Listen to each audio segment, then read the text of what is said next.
Pomyśl sobie, kiedy ostatni raz czegoś naprawdę się nauczyłeś? Bez stresu, bez ocen, bez tego dziwnego poczucia, że jesteś do tyłu.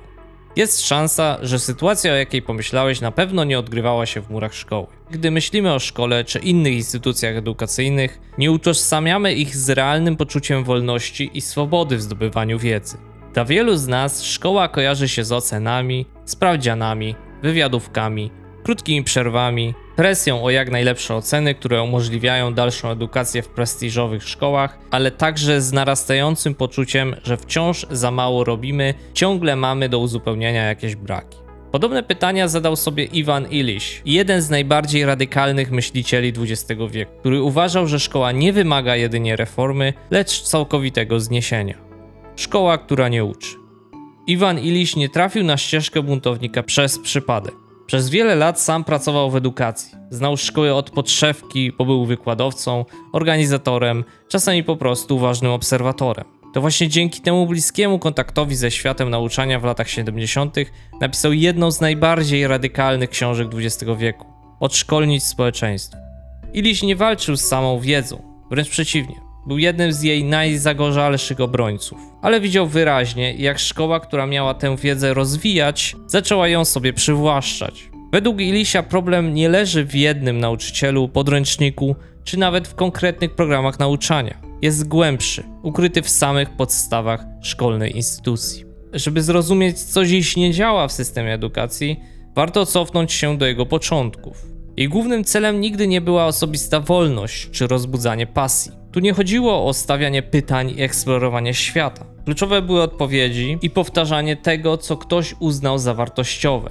Chociaż przez lata system nieco się zmienił, jego fundamenty wciąż są te same. Standaryzacja, kontrola, hierarchia. W teorii szkoła miała wyrównywać szanse. Wielu wierzyło, że niezależnie od pochodzenia każdy może osiągnąć sukces. Jednak w rzeczywistości jest często odwrotnie. Ci, którzy mają wsparcie, czas, pieniądze, dostęp do dodatkowych materiałów albo inspirujące środowisko, mają dużo większe szanse. Tym, którym brakuje takich zasobów, zostaje powielanie ograniczeń społecznych czy ekonomicznych. W ten sposób system edukacji nie tylko nie rozwiązuje problemu nierówności, ale często wręcz je pogłębia.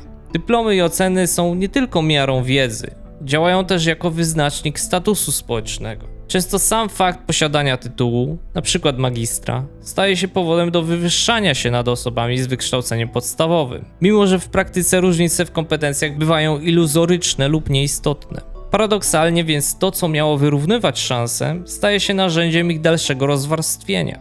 Szkoła pogłębia różnice, które rzekomo miała niwelować. Rytuał wiedzy. Jak uczymy się podporządkowania?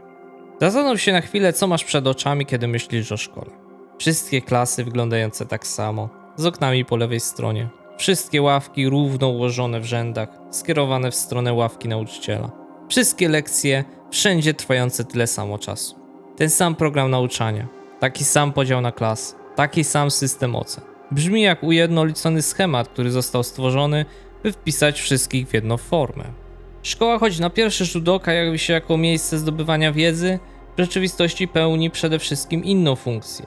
Jest przestrzenią rytuału i wprowadzania w system podporządkowania. To nie tyle edukacja w sensie rozwijania umiejętności i ciekawości, ile jeden z najdroższych w historii procesów inicjacji, który każdy uczeń musi przejść, by zostać przyjętym do społeczności obywateli i pracowników.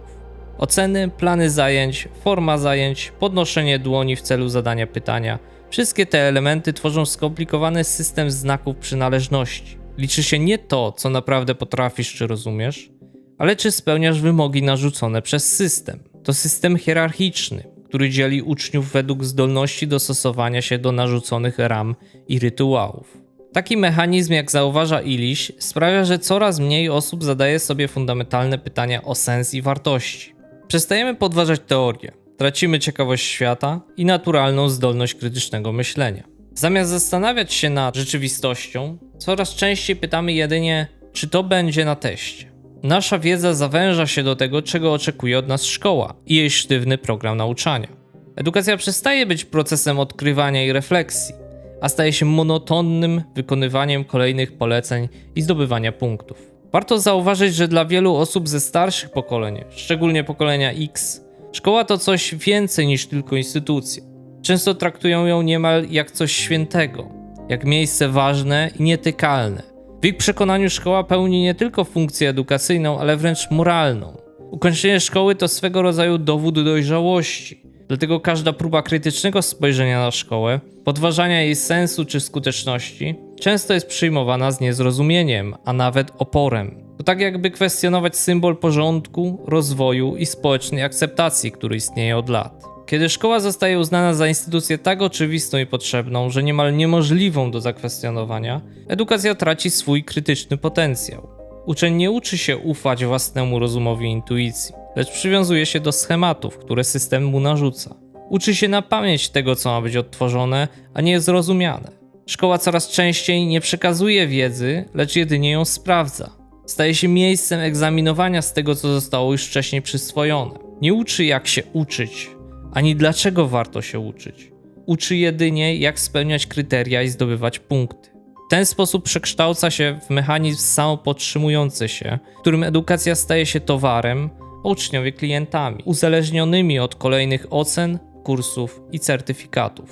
W ten sposób powstaje społeczny rytuał, który zamiast wyzwalać indywidualny potencjał, utrwala zależność i podporządkowanie. Można więc powiedzieć, że ten ujednolicony schemat szkoły to przede wszystkim mechanizm kontroli, a jego celem nie jest rzeczywiste zdobywanie wiedzy, lecz zaliczanie kolejnych etapów według z góry ustalonego scenariusza. Mechanizm, który z czasem stał się tak głęboko osadzony w kulturze, że stał się czymś oczywistym, a co za tym idzie, bardzo trudnym do podważenia.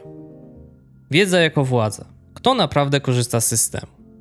Często mówimy, każdy ma dostęp do tej samej edukacji. Ale czy naprawdę każdy ma równe szanse, by z niej skorzystać? W teorii szkoła miała być narzędziem emancypacji. Miejscem, gdzie dziecko z dowolnego środowiska mogło zdobyć kompetencje potrzebne do awansu społecznego. W praktyce dużo częściej była lustrem, które odbija klasowe nierówności. Dzieci z domów, w których jest czas, spokój, biblioteczka i rodzice, którzy rozumieją system szybciej, dostosowują się do systemu, wiedzą, czego się od nich oczekuje. Ale co z tymi, którzy nie mają takiego kapitału? Których nikt nie odpytuje w domu z biologii, którzy uczą się w hałasie albo nie mają gdzie odrobić lekcji. Oni też słyszą, że wystarczy być ambitnym, ale kiedy nie nadążają, to już nie system zawodzi. To oni rzekomo nie chcą się uczyć, nie starają się, są leniwi. Szkoła raczej rzadko bierze na siebie odpowiedzialność za swoje niepowodzenia. Gdy uczniowi się nie udaje, od razu pojawiają się wymówki. Trudna sytuacja w domu, brak motywacji, problemy psychiczne, lenistwo czy bieda. Rzadko zastanawiamy się, czy to na pewno uczeń zawodzi szkołę, a nie szkoła ucznia. A jeśli to szkoła nie daje rady, dlaczego tak rzadko mamy odwagę to przyznać? Wyobraźmy sobie prostą sytuację. Każdy młody człowiek dostaje bon edukacyjny, np. na naukę angielskiego i sam wybiera, jak z niego skorzystać. Może wybrać lekcje online, uczyć się w aplikacji, pójść na kurs wakacyjny, do korepetytora albo do grupy konwersacyjnej.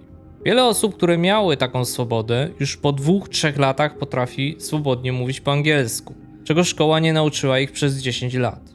Dlaczego tak się dzieje? Może dlatego, że poza systemem uczymy się praktycznych umiejętności, a nie tylko tego, jak dobrze wypaść na egzaminie. Może to kwestia własnego tempa nauki, brak presji i ocen, porównań i strachu przed błędem.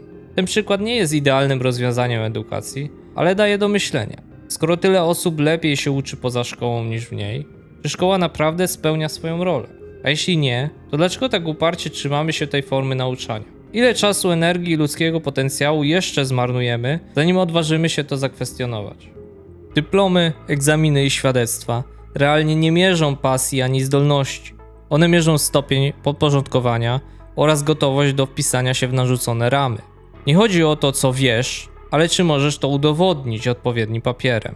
I w ten sposób szkoła nie tylko nie niweluje różnic społecznych, ona je wzmacnia i uznaje za wynik sprawiedliwego systemu, choć takim nie jest. Iluzja rozwoju. System, który potrzebuje twojej niewiedzy. Wyobraź sobie sytuację. Czujesz, że czegoś nie wiesz. To naturalne, bo nikt nie wie wszystkiego. Ale zanim zadasz pytanie, zanim zaczniesz szukać odpowiedzi, system już podsuwa ci rozwiązanie. Kurs, szkolenie, kolejny etap, kolejna szkoła, dyplom, papier, który ma potwierdzić, że teraz już możesz, tyle że to teraz nigdy nie nadchodzi. Iwan Illich nazywa to logiką absurdu. System edukacji sam stwarza problem, a następnie oferuje siebie jako rozwiązanie. Brakuje ci wiedzy? Zapisz się na kurs. Nie czujesz się gotowy? Zrób certyfikat. Nie masz pewności? Zrób drugi, trzeci, piąty. Brakuje ci matury? Po prostu przejdź do następnej klasy. W tym modelu system edukacji nie buduje twojej autonomii, buduje twoją zależność. Z czasem powoli przestajesz ufać sobie i boisz się działać bez zewnętrznego potwierdzenia. Im więcej się uczysz, tym bardziej paradoksalnie czujesz się niekompetentny. Ile jeszcze kursów trzeba ukończyć? Ile stopni edukacji zaliczyć, by móc nazwać się ekspertem w danej dziedzinie? Z jakich renomowanych instytucji potrzebujesz dokumentu, by twoja wiedza została uznana za prawdziwą? Można to porównać do błędnego koła. Im więcej się uczysz w ramach systemu, tym bardziej czujesz, że nadal nie wiesz wystarczająco dużo, by działać. Zamiast wiedzy rośnie lęk. Zamiast sprawczości potrzeba kolejnego potwierdzenia, kolejnego certyfikatu, kolejnego stopnia.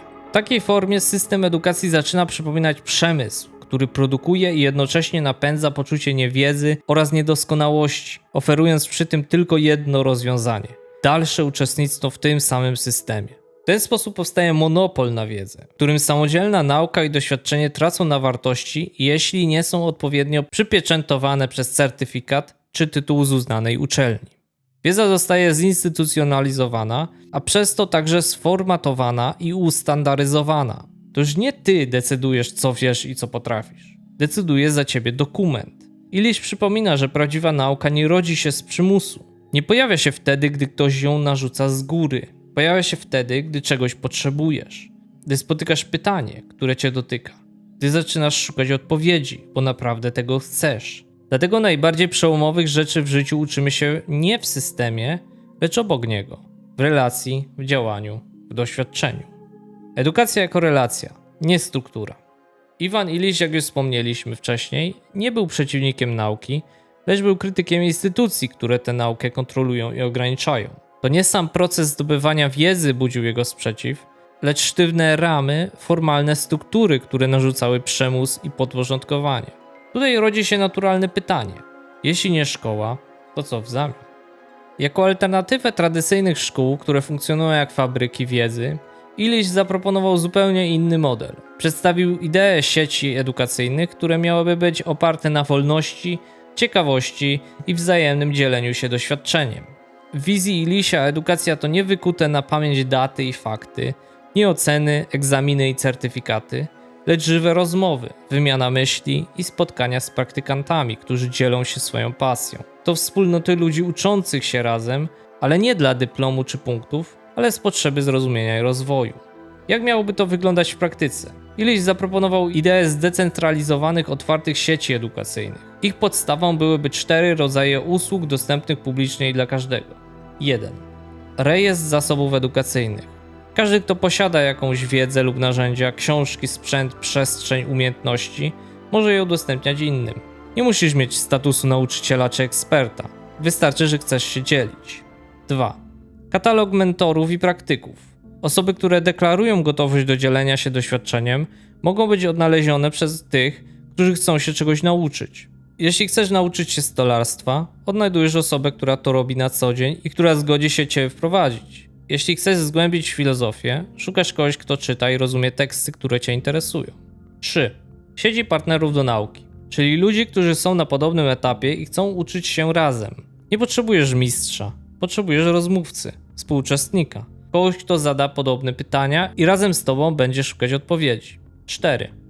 Możliwość znajdowania kontekstów uczenia się poprzez doświadczenie, czyli np. praktyki, projekty, działania społeczne. Edukacja nie zachodzi w klasie, ale w świecie. To nie byłby system, który produkuje edukację, lecz raczej tylko struktura, która umożliwia jej samoistne zaistnienie tam, gdzie jest potrzebna. Ludzie nie musieliby już dostosowywać się do programu. Taka wizja wydaje się radykalna, ale Illich twierdził, że to właśnie powrót do najbardziej naturalnej formy uczenia się, która wynika z ciekawości, w relacji, w działaniu. Edukacja jako coś, co wydarza się między ludźmi, a nie między uczniem a instytucją.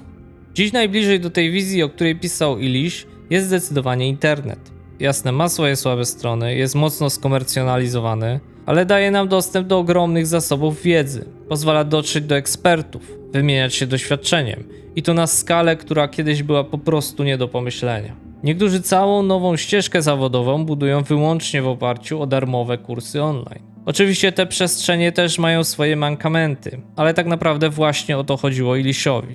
Edukacja jako żywy kontakt, nie jako sztywna rama programu. Wyraźnie widać, że ludzie potrafią skutecznie z zaangażowaniem, a czasem wręcz z pasją, uczyć się poza formalnym systemem. Może nawet lepiej niż w dobrze ułożonej szkole. Jednak ta optymistyczna wizja wcale nie jest pozbawiona pułapek. Bo nawet internet, który miał być wolnym polem do wymiany wiedzy, coraz częściej zaczyna powielać schematy, które Iliś krytykował w tradycyjnej edukacji. Pojawiają się kolejne platformy sprzedające płatne certyfikaty, ścieżki rozwoju, programy ułożone właściwie jak szkoła w wersji online z testami, poziomami, rankingami, opłatami. Wciąż słyszymy, że bez tej jednej licencji, bez tego kursu nie jesteś gotowy. Zamiast swobodnej wymiany wiedzy mamy nowy rodzaj zamknięcia. Społeczności tylko dla wybranych, paywalle, subskrypcje obiecujące sukces. Wiedza znów robi się towarem, a uczący się klientem. To przykład szerszego mechanizmu, w którym instytucje nie tylko organizują nasze życie, ale też definiują, co uznajemy za wartościowe, prawdziwe i właściwe. Szkoła staje się jednym z pierwszych miejsc, gdzie uczymy się funkcjonować w świecie zewnętrznych wymagań, ocen i reguł. I to właśnie ten model, raz przyswojony, przenika później do innych sfer. Iliś pokazywał, że szkoła to nie odosobniony przypadek, a konsekwencje takiego podejścia sięgają dalej niż tylko mury szkolne. Instytucjalizacja przenika opiekę zdrowotną, rozwój osobisty, a nawet codzienne relacje. Zamiast spontanicznej wymiany wspólnego uczenia się czy wsparcia, coraz częściej mamy do czynienia z usługami, procedurami i regulaminami. Dlaczego pytanie, które pozostaje po lekturze Ilisia, nie dotyczy wyłącznie szkoły? Brzmi raczej, czy naprawdę potrzebujemy instytucji, by się rozwijać? Dziękuję bardzo za dotrwanie do tego momentu. Zapraszam do subskrypcji, by być na bieżąco. Co sądzisz na ten temat? Wydaj swoją opinię w komentarzu, daj łapkę w górę i widzimy się z kolejnym materiałem. Dziękuję. Cześć.